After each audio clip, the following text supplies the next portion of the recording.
Hello, my name is Harrison Borgman. I decided to do my enrichment contract on researching and implementing a fishing technique or method uh, used by the ancient peoples of the Southwest. So I'm going to share my presentation that I made.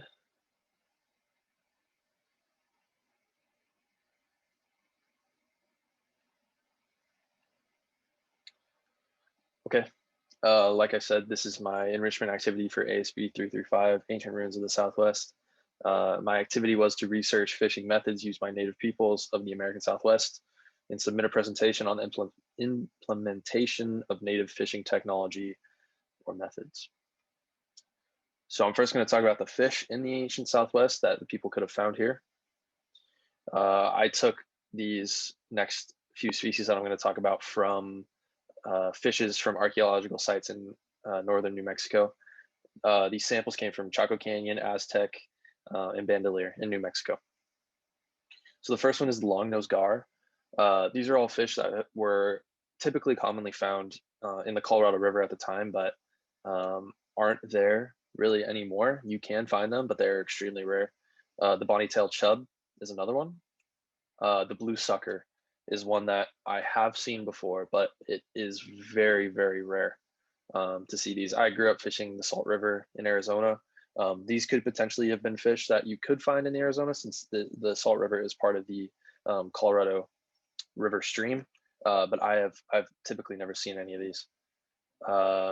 Another important thing about the fish at this time is that it's commonly overlooked as a food source of these ancient peoples, but in this study done by Arizona State University and the Archaeological Research Institute, they found that when they compared what they found at the site in Mule Creek, the Fulton Horn site, which is kind of in central Arizona, they found that there were a larger amount of fish than there were of other mammals in times of drought or in a time when they relied heavily on the river for their food source. And the majority of what they found in feature 3.01, which was inside of this Fornholt site, were Gila chub, which is another fish that is extremely rare today, but it was a major food source for people when they needed to depend on the rivers if farming wasn't going well for them or if they couldn't find any other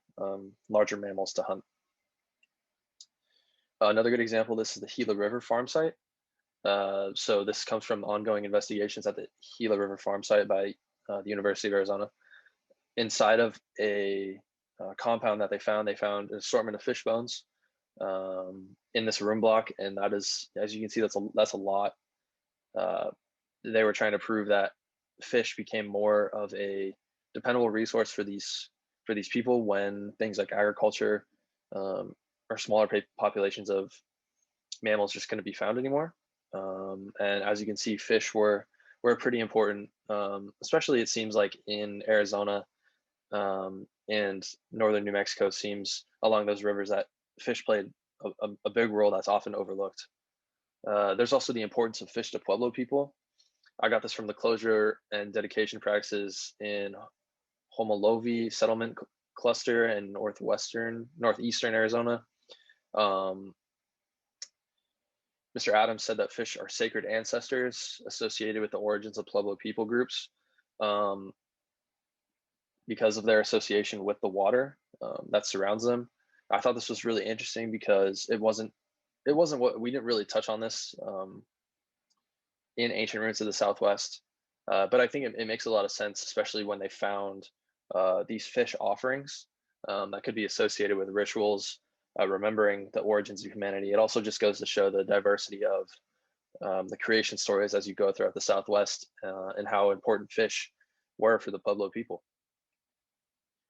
So I'm going to talk about some fishing methods in the ancient Southwest. I'm going to talk about two of the most popular ones that I was able to see in my research. The first one is spearfishing. This is a glyph that's made in New Mexico.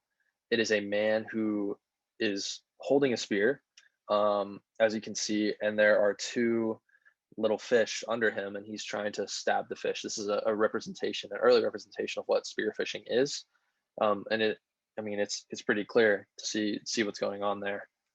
Um, as I was doing some more research on that, I found that Indian Country Today said that tribal members reportedly speared the fish with pitchforks, shot them with bows and arrows, or simply collected them from the river during low flows.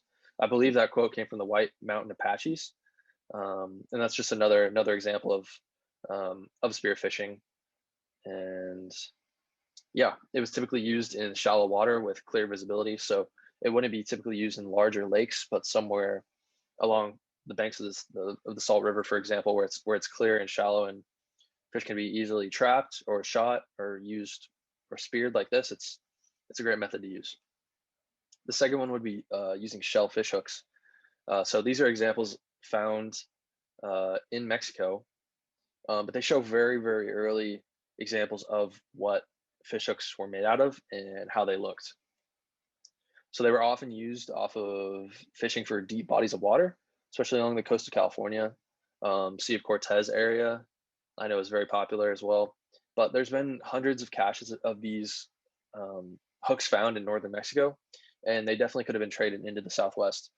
And these shells that they used could also be found on the banks of rivers and lakes in the Southwest. So this was my attempt at creating a shellfish hook, as you will see. I attempted to use shells found at the Salt River in Mesa, Arizona to create a hook. I used rocks to chip away at the shell, parts of the shell until it came into shape. As you can see, that's a picture of my hands doing this work.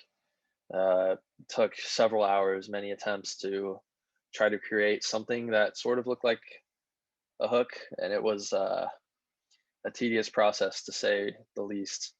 I spent about 3 hours working on this, and every single attempt that I had and every shell that I found, I completely destroyed. So I wasn't able to actually go out and fish with these, but I definitely have a new appreciation for what it meant to be an ancient fisher at this time, especially when things might not have been going well in their communities and they needed to rely heavily on the river for a food source. It was hard enough just to try to make a hook out of these shells. I was constantly trying to hit the shell with a rock, and I would either break off too much, or I would just hit my finger and I would start bleeding, or the whole thing would just shatter in my hand because I picked a piece that was too brittle. And the pieces that were very strong were the hardest to manipulate. And I think I worked on a piece for about 2.5 hours, and then I was just chipping away, whittling at it, and then of course just a hairline fracture straight through it. So at least what I've learned is that it's a very difficult skill to learn. It's a very important thing to master, and it certainly would have been important for the ancient people of the Southwest. So my research is included in the document below. That was a major part of this project. I just want to say thank you, Professor Peoples. I really appreciated being able to do this project.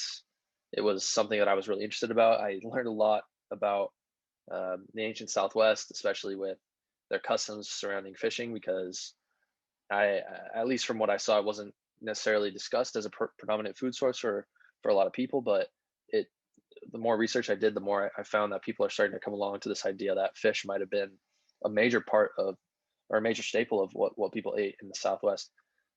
Again, these are just some examples of some of the fish hooks that have been found in California made out of shell. I thought it was a really neat image. It just showed the diversity and the craftsmanship of the people that were living in America at the time, and that still live and pass down this tradition today. Want to say thank you again.